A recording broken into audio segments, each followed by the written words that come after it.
कर लेते हैं जो जापान से आ रही है। जापान की सियासत से जुड़ी हुई बड़ी खबर, जहां पर जापान के प्रधानमंत्री शिगेरू इशिबा ने इस्तीफा दे दिया है। पार्टी में फूट की आशंकाओं के बीच ये फैसला लिया। पार्टी के भीतर लीडरशिप को चेंज करने की मांग उठ रही थी। शिगेरू इशिबा, जिनको आपने अभी कुछ दिन पहले ही प्रधानमंत्री नरेंद्र मोदी की जापान यात्रा के दौरान भी उनके साथ द्विपक्षीय वार्ता में देखा होगा, उन्होंने अपनी पार्टी के भीतर उपज रहे विद्रोह और गतिरोध को दूर करने के लिए अपने पद से इस्तीफा दे दिया है। पार्टी में फूट की आशंकाओं के बीच शिगेरू इशिबा जापान के प्रधानमंत्री थे, उन्होंने अपने पद से इस्तीफा दे दिया। जापान की सियासत से जुड़ी हुई ये बड़ी खबर सामने आ रही है। अगला प्रधानमंत्री कौन होगा स्पष्ट नहीं है, लेकिन ये तय है कि शिगेरू इशिबा ने पार्टी में उपज रहे असंतोष को दूर करने के लिए ये फैसला लिया। आदित्य वधावन मेरे साथ इस वक्त मेरे संवाददाता जुड़ गए।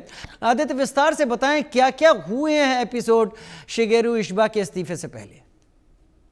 जी राजीव, बिल्कुल अगर देखें ये एक बहुत बड़ा जापान की जो पॉलिटिक्स में है, एक बहुत बड़ा चेंज है कि ये जो प्राइम मिनिस्टर है जापान के इशिबा, उन्होंने रिजाइन कर दिया है, इस्तीफा दे दिया है।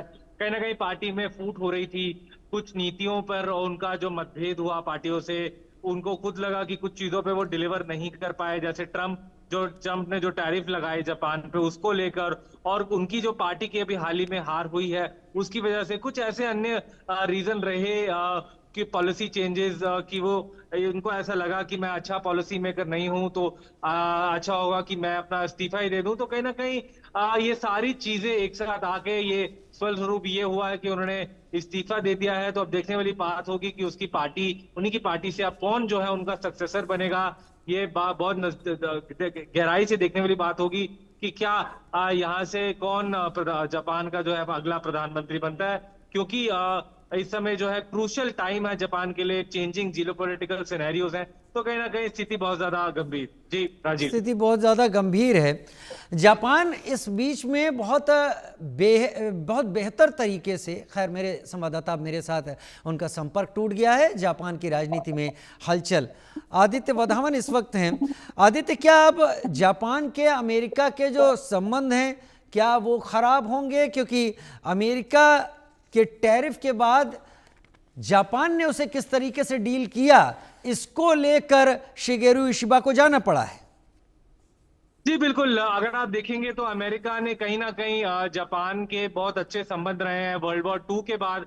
जब से हमने देखा है अमेरिका ने एक प्रोटेक्टोरेट बनाया हुआ है कि जापान को, कि कोई भी जापान पे अटैक होगा तो वो एक अमेरिका पे अटैक माना जाएगा। लेकिन अभी रिसेंटली ट्रम्प के इस एक्शन के वजह से ये जो टैरिफ लगाए, कहीं ना कहीं जापान बहुत ज्यादा एक जो उसने कभी ये चीज एक्सपेक्ट नहीं करेगी कि अमेरिका इस तरह का डिसीजन लेगा। हालांकि हम देख रहे हैं किस तरीके से ट्रम्प जो है हर कंट्री में टैरिफ लगाते चले जा रहे हैं। तो कहीं ना कहीं वो एक बहुत बड़ा मुद्दा रहा कि टैरिफ अमेरिका ने लगाए। इसकी वजह से इशिबा को लगा कि ये एक पॉलिसी की बहुत बड़ी भूल हुई है उनके डिसीजन मेकर में। जी बहुत धन्यवाद मेरे साथ जुड़ने के लिए।